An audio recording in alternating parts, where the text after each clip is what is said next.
Premier Stephen Marshall, thanks for your time. Do you support reopening your state borders to New South Wales and Victoria if they have COVID numbers at the present rate or a similar rate once you hit 80% double dose vaccination? Look, I think once we get to double dose 80% vaccination across South Australia, we'll certainly move away from state lockdowns. In terms of state lockouts, I think we'll also be moving away from that and moving towards more LGA or exposure site exclusions rather than whole of state. But really, there's still a lot of time to go until we get to that position. But what we do know is that as we increase our vaccination rate, we reduce that transmission rate, we reduce hospitalisation, those people needing to go onto ventilators and those people who ultimately die from this disease. And that's what the National Cabinet tells us through the information provided by Doherty. That's what we're signed up to in South Australia. So you seem to have a different view on this, can I say, to WA, Tasmania and Queensland. Why is that, do you think? And it must be a difficult situation because what we're talking about is potentially letting COVID in, I suppose. Well, I think we just moved back to where we were last year. I mean, you would recall with the Alpha strain that we allowed people to come in if they weren't at exposure sites, so they weren't in specific LGAs which had numbers present. What we've had to do recently with the Delta strain, though, is lock down entire states because this is highly transmissible. That reproduction rate is up around 8 if you don't have real restrictions put in place. And even in places like New South Wales, Victoria and the ACT at the moment, in a lockdown situation, we're still seeing very, very high numbers. And if those restrictions would be removed, we would see this disease completely swamping the health system in those jurisdictions. Now, nobody wants that. The pathway out of this is vaccination, and as we get to that double dose for 80% of the population, we're really, really reducing the transmissibility. But there will still need to be some public health social measures in place, and we will still look to identify those people who are infected, isolate them, isolate their close contacts, so that we're not making ourselves really vulnerable to continuation of this disease. So we're going to have to live with it. It is going to be a tough period over the next 3 or 4 months. What I'm hopeful, though, is that we can increase that vaccination rate. We can stick to the science, the evidence. That's what we've been doing here in South Australia, and it's served us well. Will you be planning only to let in vaccinated people, or perhaps the airlines will do that job for you? But would that be the plan once we see those other the state borders reopen? Look, I think we'll see lots of businesses which will insist on vaccination.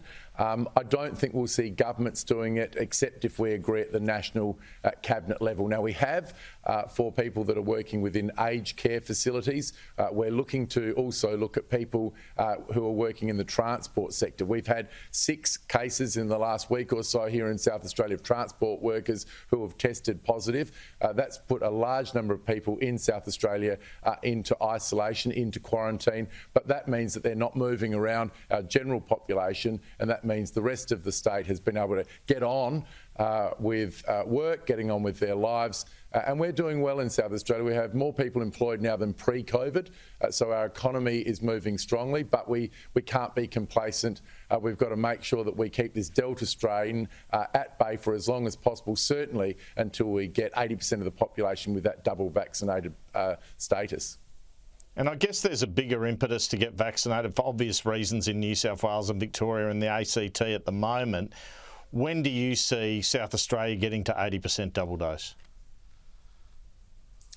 Look, I think that we will get to the double dose vaccination well before Christmas here in South Australia. I'm not seeing much hesitancy. There was some a couple of months ago, but I think people can look across the border. They can see what's happening in other jurisdictions. They don't want lockouts. They don't want hospitalisation here in South Australia from this disease. And I'm seeing a lot of that hesitancy that was around before completely and utterly dissipating. And in fact, of course, at the moment, the demand for the vaccine is much higher than the supply, although the federal government, I think, has done a great job securing an additional 5.5 million doses in the last week or so, and that will flow through, and I think that will bring that final threshold, 80% double vaccinated, forward. What we've got to make sure, though, is that we don't have real, we need some balance, so we don't need just an average of 80%, which has some pockets which are very much lower level protected. So we'll be trying to address that over the coming weeks, identify where there are some local government areas where there are lower vaccination rates and take corrective action. What do you think of the plans of New South Wales to reopen at 70% double dose? No, look, I'm not going to comment on other jurisdictions. I've got my hands full over here in South Australia. And I think, look, every jurisdiction's got to look at the circumstance that they have. We've really followed the advice that National Cabinet has received from Doherty. We've been very pleased to follow science, evidence, those experts who have provided us with input. It's worked very well for us here in South Australia. Now, other jurisdictions find themselves in a very difficult situation with lockdowns causing misery for individuals, for families, for businesses, for employment, for investment. And so they might choose to take a different course. We'll be sticking with the advice that we've received at National Cabinet. Are you happy with the supply of Pfizer to South Australia? Look, we would love to have more Pfizer. We'd love to have more of the mRNA vaccine here in South Australia, whether it's Pfizer or whether it's Moderna.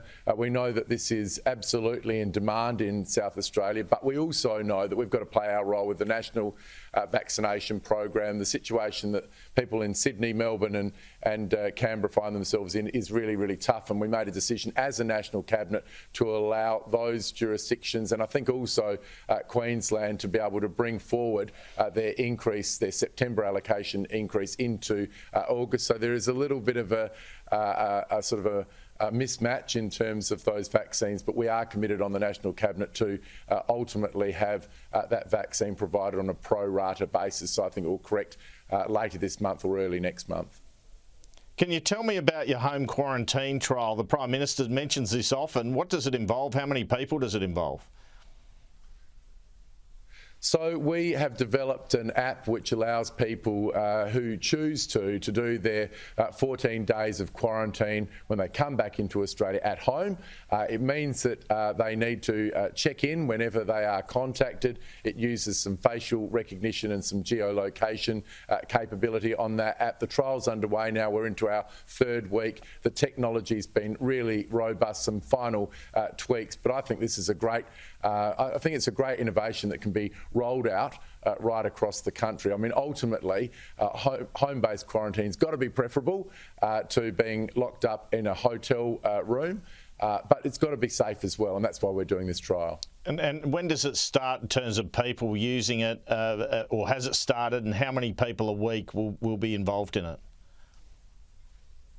Also, we're just in the pilot phase for the home-based quarantine app at the moment. We're just having people that are coming in from Sydney into Adelaide, people that have got a place where they can quarantine safely. And at the moment, we've got 40 or 50 people on that pilot program, but we're now going to see the numbers very significantly increase in the coming weeks. Ultimately, I think it will be taken up right across the country. Now, would you prefer the federal election to be in March or May? And if it is in March, will the South Australian election be delayed?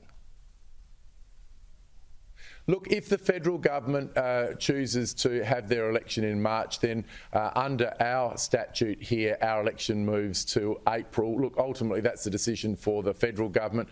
We'll be ready whenever our state election here in South Australia is. We've been focused on delivering for the people of our state.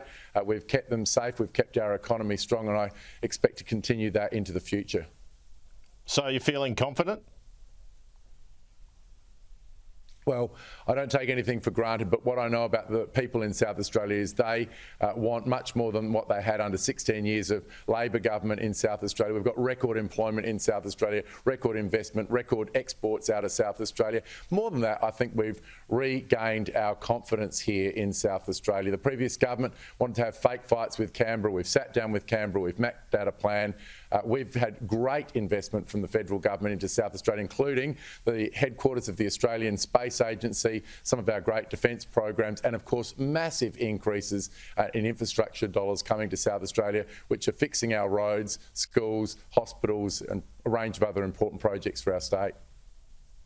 Stephen Marshall, thanks so much for your time. Thanks, Andrew.